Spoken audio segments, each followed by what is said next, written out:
Sino ba ang kontrabida? Walang pangalan. Kilala ko lang doon si Kim Soo-hyun.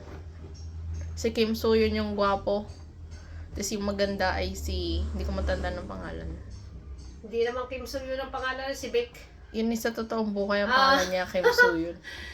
Ay di, paano ba niya mahihintay ang paglabas ng ang pagkakamalay noong si babae ay siya na ibatampot sa pulis. At siya nakasuhan. Siya daw ay may pinatay. Wala namang magawa at nadampot na ng pulis sa ibang bansa sa Germany. May pinatay si Kim Soo-hyun?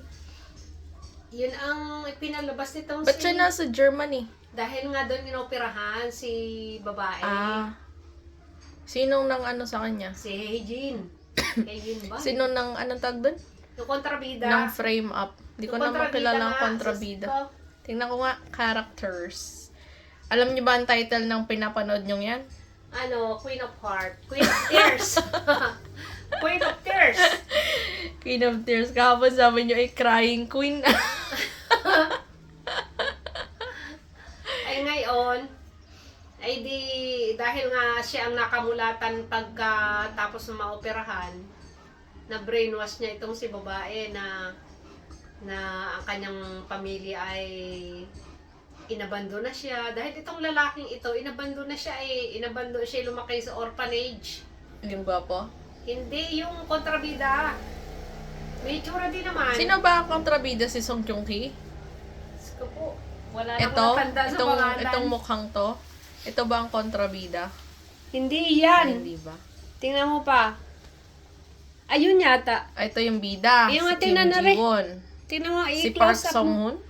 I-close Yan? up mo. Yan ang kontrabida? Hindi. Ay, ano? Oo, yan nga. Gwapo ang kontrabida. Kababata rin niya noong si ang pangalan ng babae? Ito?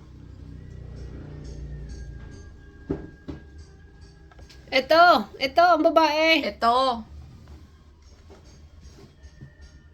Yan. Sino yan? Si Kim Ji-won. Parang basta Hayan. Hayan. Hein! Hong Hein! Hein! Hein! Ngayon, sino yung kontrabida ka ko? Si Yoon Un-song. Yun yung pangalan niya doon. Si Yoon Un-song. Ay, ang ina noon, Si Bella, saan? Kalumubas. ay matalinong demonyo na siya ang pumatay doon sa lolo ni na Yuwon. Yuwon ba? Hoy! Yunwo. Yunwo. Yuno. Dahil siya ang pinaniniwalaan ng lolo, kaya naman, ay di siya hindi alam ng kapamilya, siya kung anong napainom sa kanya hanggang sa siya ay nagpatihulog sa hagdan. Yun ang kanya kanamatayin lolo. Yun ang mayaman. Sino ba ang mayaman? Yung babaeng bida o yung lalaking bida? Yung lolo ng babaeng bida. Yung lolo. Mahirap si na Kim Soo-hyun. Yung lalaki. Si Ay parang iginapang lang siya sa aral kaya siya naging abogado. Abogado Iginapang. siya. Siya'y lawyer. Pero siya matalinong lawyer. Doon din siya nagtatrabaho. Ikaw Hoy! Kulit-kulit. Doon din siya nagtatrabaho sa kumpanya ni na Heyin. Tama ba? Heyin. Ay di ngayon, na-brainwash ni sino? You! Nakontrabida. Ni Unsong. Ni Song. Na-brainwash itong si Yein na inabandona ka ng pamilya mo. Pati yung Pagkatapos yan ng kanyang opera. Oo. Dahil wala siya natatandaan kundi pangalan ni Yu. Yonu. At yun ay asawa niya. Pero siya ay... Totoo silang naging mag-asawa. Oo. Tapos siya ay... Ang tawag dito? Dinivorce. Diba't hindi naman natutuloy ang divorce? Ay basta negative lahat na ipinatatak sa utak niya. Ay bago na ang utak niya. Ay di ngayon. May gusto ba sa kanya yung kontrabida? Oo, meron. Bata pa sila parang kababata niya kaya lang siya nga ipinaampun sa ampunan. Yung lalaki? Oo, ng kanyang ina. Pero sabi naman ng ina niya, lahat ng kanyang ginagawa ay para sa kanya. Ngayon, di nga ba sa Germany inoperahan? Mm. Kalain mo yung kontrabida yung sumunod. Sa impluensya ng ina, ay nagpadala doon ng, hindi alam nung lalaki, nagpasunod doon ng ina ng mga kontrabidang aalalay sa kanyang anak. Mayaman yung pamilya nila. Ay kaya nga, yumaman na yung kanyang ina dahil nga, yun lang ina niya, magaling maglangis doon sa lolo. Anong maglangis? Abay di, ang pamilya ng lolo inabandona ng lolo at naniwala na lang dito sa ina ni kontrabida. Kaya nung namatay si lolo, abay di nangangasiwa yun si kontrabidang ina. Ayun, kaya sa impluensya niya, dahil matigas ang ulo no ni kontrabida ayaw ng ina na patulan ni kontrabida si Yehin. Dahil nga, asawa na ito ni Monyo. Yono, asawa na. Ay itong lalaki ay matigas ang ulo at may gusto nga. Ay dahil nga siya inabandona ng ina, kaya parang nagre-rebelde naman itong si kontrabida. Kunin niyo na kata. Tamang bunto. Si Ben. Tapos,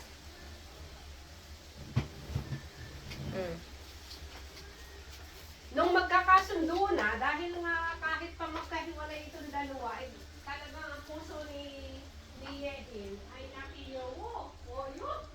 Yono. Nandun ang puso niya. At tuwing makikita niya yun, ay nabilis ang tibok ng puso niya. Huwag yan. Ano ka naman ito? Akin na nga. Hindi man ito maganda eh. Gusto ko yung malaki. Akin na. Malaki ipang hinuko natin yun. Pareho lang yan. Ayun, Ayan, nalaglag. nalaglag. Ay di nalaman na Yehin dahil yung sa Germany, yung alaala, yung sinulat lahat ni Yehin na Diary. memory.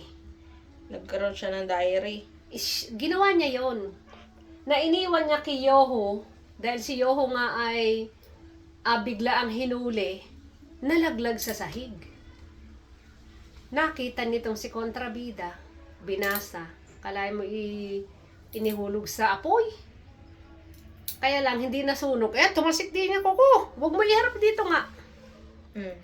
Kaya lang nga ay hindi nasunog dahil nga umulan ng yelo. Natabunan ng yelo ang kalan. Ay di nakita noong German.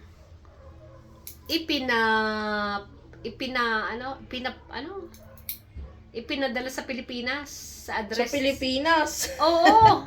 Bakit sa Pilipinas ipinadala? Ay hindi, sa Korea. Ipinadala sa Korea. Nasa Pilipinas kasi nanonood. Ipinadala sa inyo. Ay di, ipinadala sa Korea, Ay di ngayon, matagal na yun doon sa lamisita noong si Yehin. Ay, yung huling parte, doon niya napansin na walang nagalaw doon, sa kanya naka-address, di kanyang binuksan. Nalaman niya na lahat, ang sikreto. Haba-habaan mang gupit. Baka magdugo yung kanyang kuko. May laman dun, may pink. Oy, tapos, nung malaman niya, di kilala na niya si Yohon. Nalaman niya agad, di nga niya matanda. Nalaman niya sa diaring siyang gumawa. Dahil kahit siya nasunog, hindi naman nasunog lahat Yun ang magpapaalala sa kanya memorya Nako, magkikita na ang dalawa. Paano magkikita akala ko nahuli sa Germany si Napakawala na dahil yung kaibigan niyang isang attorney humanap ng ebidensya na lahat ng bintang sa kanya ay peke. Kaya pala naman sa kamay naman, sa Tapos kamay. na, nahinukuhan ko na. Ay di napatunayan peke dahil may mga Baita. video. Oy, may mga video hindi nakalabas siya. Ngayon, nung sila magpapangitan nalaman nitong kontrabida na magpapangita ang dalawa. Ito ngayon, nasa magkabilang karsada. Naghihintay lang sila ng ano tawag doon? Sa Traffic light na tao na ang lalakad. na mag-go. Mag-go. Ang nagawa nitong si Kontrabida, hinintay itong si Yowon na siya ang makaliban. Sinagasaan ka, walang hiyang tikbalang na yun. Daw nagwakas. Wala na kasunod. Nakaway! Maghihintay na naman ako ng episode, dalawa. Daloy na punod yung Oo, kahapon. dalawang episode. Yung naoperahan Maganda na. ba? Parang boring naman.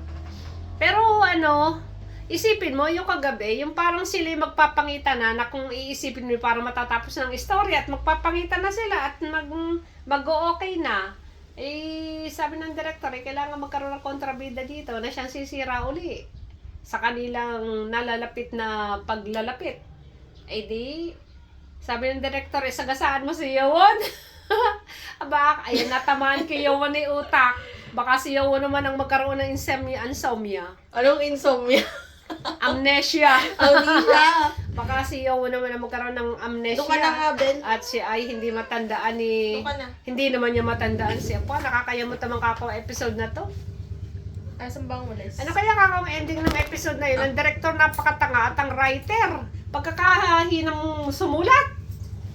Ba't pinapanood nyo pa rin? Wala, natutuwa naman ako. Isang linggo, isang episode. Di ba dalawa? Ano na nga yung episode? Dalawang 15. episode sa isang linggo.